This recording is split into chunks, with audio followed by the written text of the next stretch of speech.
Um, God still speaks, and He can choose to speak to us through anyone or thing. When you see a seed, what do you see, or what does it say to you? Um, I want to share with you what God spoke to me about a seed, the lessons I've learned from a seed, which I believe will be of great help to us in our walk with God. Now, the very thing that one may see as unimportant, worthless, and useless, and even ignore and trample on because of its size, is needed by man and animals for sustenance. Through a seed, I have learned that what matters is not who we are, our background, or how people see or treat us, but what God has deposited inside of us. Inherent in every seed is the potential to become a fruit bearing tree. Through a seed, I have learned that we are not empty vessels. We carry great potentials in the inside of us. It doesn't matter if you're disabled, blind, poor, homeless, uneducated, or have a deformity. You are gifted, you are talented, and you are creative. You weren't created empty. You were uniquely created and well furnished by God. A seed doesn't grow into a fruit bearing tree in a day or overnight. It takes time and it will go through different stages. This has taught me to be patient and that there's no shortcut to becoming who God created us to be. There are stages of growth and maturation that we all must go through. When David was anointed king, he didn't ascend the throne immediately.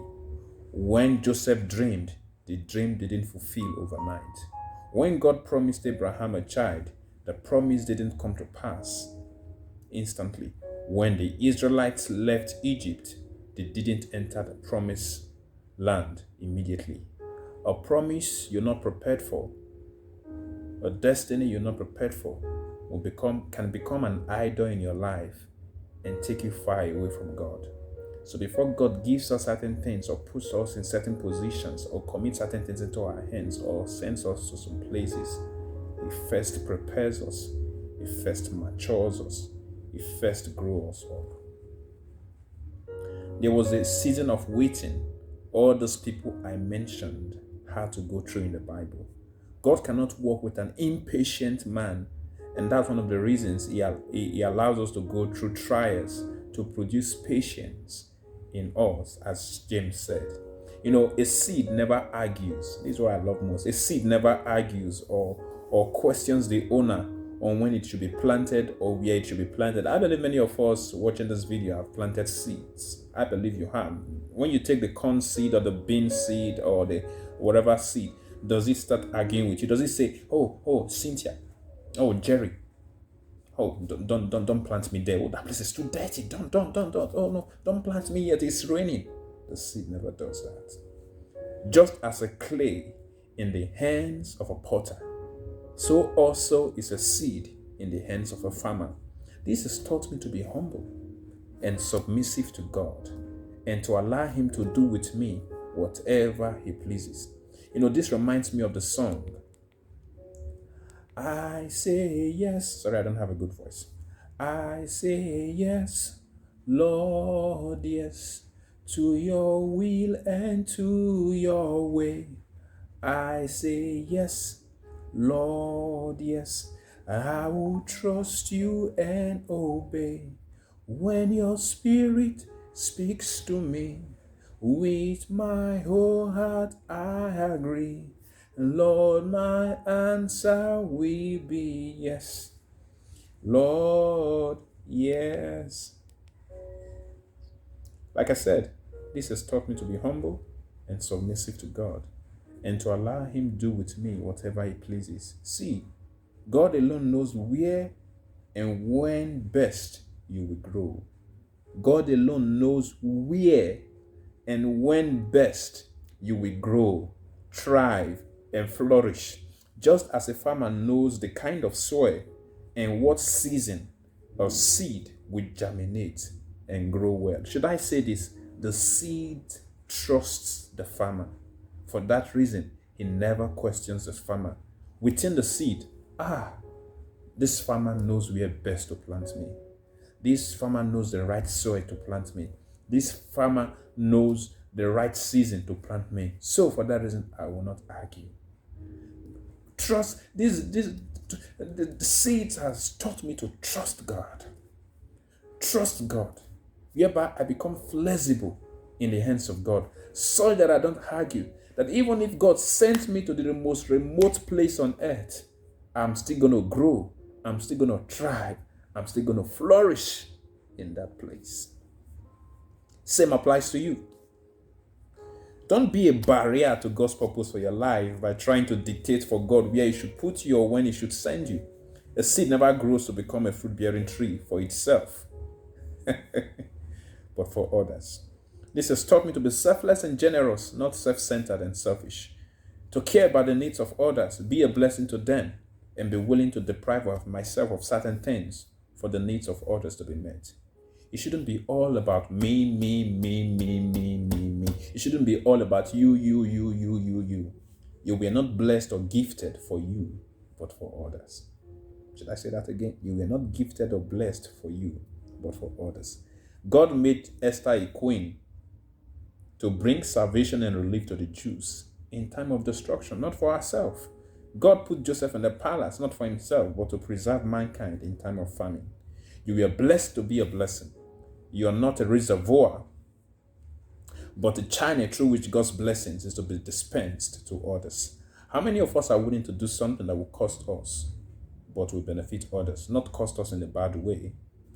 The first question you should ask is not what would be my profit when I do this thing, but what will people benefit?